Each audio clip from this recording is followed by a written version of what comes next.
It's Friday the 12th of October. Craig Mack from Jim Lake Australia and What's New in Fitness magazine.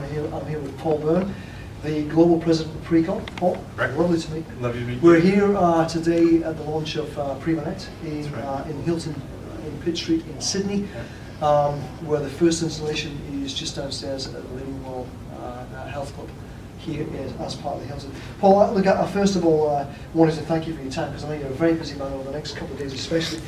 And you did mention a bit of this earlier on, but over the last 25 years, long time, not enough time to answer fully, but nonetheless, how do you see how Precor has actually evolved and adapted to the industry changes, and how that inevitably has actually had an effect on the business?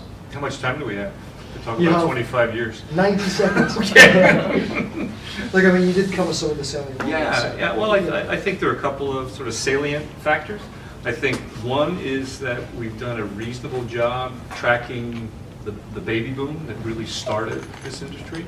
So if you look at companies that were in early on, it's when baby boomers were young and were doing really difficult kinds of workouts, right? Like our first product was a rowing machine, very, very, very tough workout, but that's what young people wanted.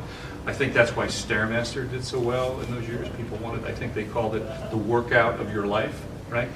But companies that didn't keep up with the changing baby boom, who over time wanted products that were more suitable as they age. For instance, I think one of the best decisions we ever made was when we looked at the elliptical, we said, this is what baby boomers are going to want, because their knees are starting to hurt, their backs are hurting, they need low impact. Low impact is going to be more and more important. That took us to a whole nother level. And I think now, understanding that technology is going to play a bigger role in delivering great benefits to people, that's something that we've gotten in on early. We understand it can help. And I think it's become a bigger and bigger portion of how fitness is delivered in the future. I think what's really quite incredible is you started off with that one rowing machine. Yeah. And that was really quite amazing. But I mean, technology, you mentioned it, so there's just an ever-increasing use of iPhones, smartphones, tablets, iPads. Yeah. How do you see that's changed the actual product development? I mean, there's a really good example in Preva Net, I suppose, but from your overall perspective and how things are right now and where they're moving in the future, so that mobile technology, that interaction, has that changed a lot of the production, the thought process, as well as the actual the hardware and software that's coming out of the factory? The mobile phone itself has not. I mean, other than the fact that we want to interface with it. But the mobile phone has, in the sense that if you go to the Apple App Store, for instance, there are literally hundreds of fitness apps. And so the good thing there is people are more aware of what technology can do to help them achieve their fitness goals. But if you look at how those apps have been delivered, there hasn't been one that's really been successful, right? So from our perspective, we look at it and say the mobile phone or companies, and Apple in particular, are helping people to become more aware that this can help them achieve their fitness goals. But by the same token, we look at it and say that we're in a unique position that we understand what people need in those apps to become successful. So things like ease of use are very, very critical. I think that if there's any boundary to using the technology, people won't use it. For instance, if I have to enter every single workout, forget it. If I have to enter everything I ate, forget it. If I have to plug it into my computer when I'm done, forget it. It's got to be completely seamless. So in order for it to be seamless, you have to control as much of that ecosystem as you possibly can. And that's why we've made such a big investment. We're not arrogant enough to think that we can control it all, nor do we want to. But we have to control the critical touch points, and that's how we're approaching it. Do you see that as one of the major differentiations between what's out there currently and the launch of Preva Net? I mean, is that a major differentiation between your product and everything else that's out there? Well, it's huge. I mean, there's nobody doing what we're doing with Preva Net. Nobody close. We have some competitors who are trying to do similar types of things. But the way we've approached it with Preva Net, this whole concept of fitness is foremost, that we're enabling people to watch TV or consume information on the internet by, as I just mentioned, pulling these barriers down. All you have to do is press a button and swipe. There's no typing. It's very, very, very simple, and it's geared to people to use while they're working out. And nobody's doing anything remotely close right now. What would you say to the business owners that are at the stage of considering, this type of technology or upgrades that are currently going? How do you think that they should approach that thought process and take into consideration something that's as technologically advanced? Let's just say that, but it's still simple to use. Right. How do you think the business owner should approach that situation with bearing in mind, the key points which is important to them in the business, which is retaining members and increasing membership itself? What would you say to the business owners considering that situation, and how would it fit with you guys, particularly the Preva Net? What we're doing?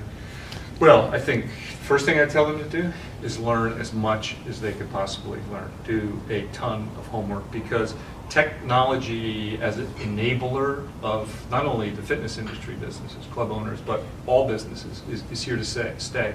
And I think a CEO or an executive that doesn't understand how that can help them is going to be at a great disadvantage. So I think understanding would be the first order of business. That way you can ask, I think, the right questions.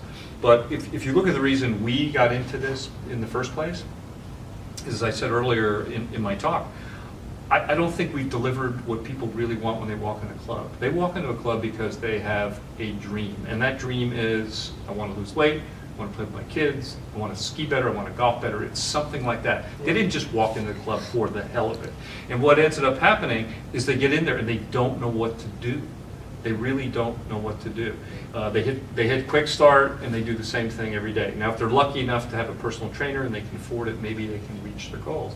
So we think technology can enable people to get down that path the right way. And especially, as you know, in those first, that first month to 6 weeks, if all the right things happen, they'll stay.